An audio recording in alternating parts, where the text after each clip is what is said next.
Hoje, pessoal, nesse vídeo a gente vai resolver o seguinte problema. Se o desvio padrão do peso de crianças com 10 anos de idade é 2,5, né? Isso quer dizer que o sigma é 2,5, opa, 2,5 quilogramos, tá? Qual é a probabilidade, né? Tá perguntando qual que seria a probabilidade de o peso médio é x barra, né? De 100 de tais crianças, ou seja, o n, o número da amostra é 100 de tais crianças, diferir por mais de 0,5 da média da população, ou seja, x barra menos a média da população é maior que 0,5, tá?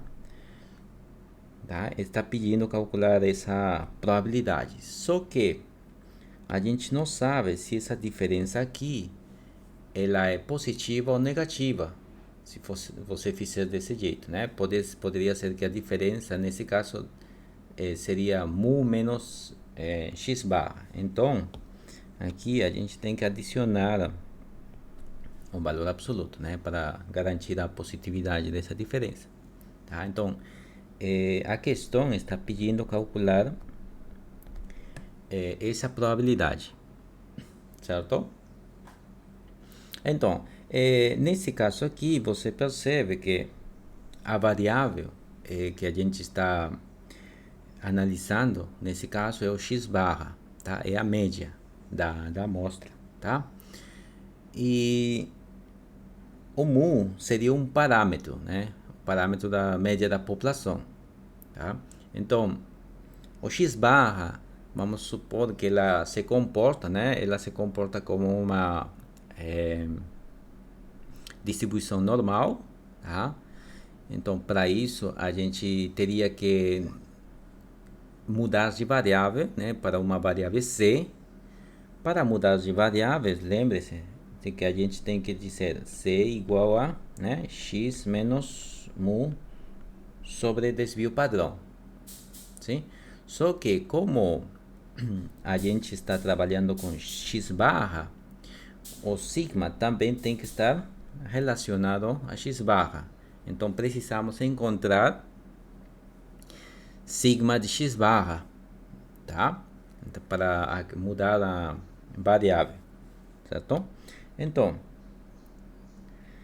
a partir de nossos dados aqui, a gente pode encontrar o desvio padrão. O desvio padrão relacionado a x barra. Isso é como os dados, né? A população não é finita, ela é infinita, né? A gente teria que a variância de x barra é a variância da população, né? Dividido por n, certo? Daqui a gente pode dizer que o desvio padrão de x barra é o desvio padrão da população sobre raiz quadrada de n, certo? Agora, temos o desvio padrão 2,5 e a raiz quadrada, né, da amostra, né? A amostra seria 10, né? Daqui a gente teria 0,25, tá? Agora sim, uma vez que temos todos esses dados, a gente pode calcular já a probabilidade, né, de x barra, a média da amostra, menos a média da população, né, valor absoluto, maior que 0,5. Isso aqui a gente pode calcular. Ou como? Ficaria como probabilidade, né, de valor absoluto de x barra menos mu dividido por desvio padrão mais relacionado a x barra, né? Isso é maior que 0,5 dividido por sigma, ou desvio padrão de x barra. Só que desvio padrão de x barra, isso é 0,25, né? Vamos substituir diretamente, tá? Agora sim, isso daqui é igual, tá? Esse lado aqui podemos chamar de z, tá? Ou seja, probabilidade do valor absoluto de z maior que. Agora, 0,5 dividido por 0,25, isso vai dar 0,5 também. Aliás, isso vai dar 2, né? Tá? Isso vai dar 2. Onde z é igual a x barra menos mu dividido pelo desvio padrão de x barra. Tá? Isso aí. Agora,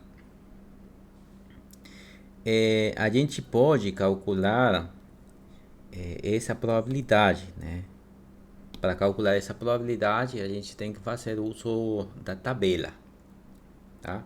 Mas, lembre-se, a tabela apenas calcula, né? Você tem uma distribuição, né? Por aqui está o zero, né? Por aqui está o z. A tabela apenas calcula essa probabilidade, essa área, né? Tá? Mas nesse caso, a gente tem tem por aqui o 2, por aqui o menos 2. E temos que calcular essas áreas, essas de aqui. Tá? Então temos que fazer uma configuração, né? Uma alteração ainda, tá? Então vamos desenhar aqui. Tá.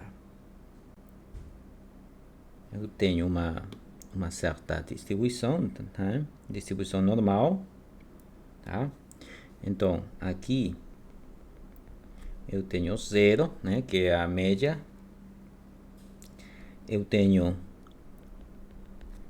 menos 2.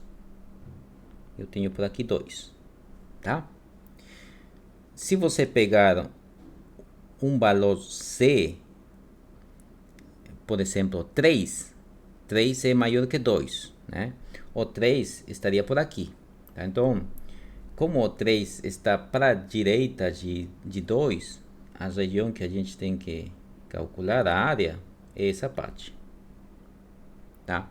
Agora, se você pegar menos 3 e colocar aqui, vai dar mais 3, né? Maior que 2. Também funciona. Ou seja, o menos 3 que está por aqui também vai satisfazer essa desigualdade. Isso quer dizer que também estamos calculando essa região, né? Certo? Então, temos que calcular a área de ambas as regiões da distribuição, né? Agora, a gente sabe por teoria que a distribuição normal ela é simétrica, né? Como ela é simétrica, a área dessa região e a área dessa outra região são iguais, tá? Então, simplesmente a gente pode calcular a área da parte direita e multiplicar por 2, tá? É isso que a gente vai fazer. Então, teríamos aqui igual a 2 vezes a probabilidade de z ser maior que 2. Tá? Mas na tabela a gente sabe que podemos calcular apenas a área dessa parte. Tá? Só apenas essa parte que conseguimos calcular. Então, para calcular a área do outro lado, né, simplesmente pegamos a área da metade e subtraímos a área dessa parte. Agora, a área da metade é 1/2, né? Então ficaria assim. Seria igual 2 vezes, né? 0,5, a metade, menos a probabilidade de 0 menor que z, menor que 2. Tá? Nesse caso seria menor ou igual que 2. Mas como eu falei, esse igual, como a distribuição é contínua, não vai alterar o resultado. A área de uma reta, ela é zero. Tá? Tá? Então temos essas contas aqui. Tá? Agora, isso vai ser igual a 2 vezes 0,5 menos. Se você procurar na tabela, essa probabilidade, né? Essa probabilidade vai dar 0,4772, tá? Você vai lá, procura. Então, isso vai ser 2 vezes 0,0228, tá? Igual a 0,0456, né? É o produto, tá? Ou você pode colocar aqui como 4,56%, tá certo? Então, a probabilidade que está pedindo, né, a questão seria 4,56%, tá bom?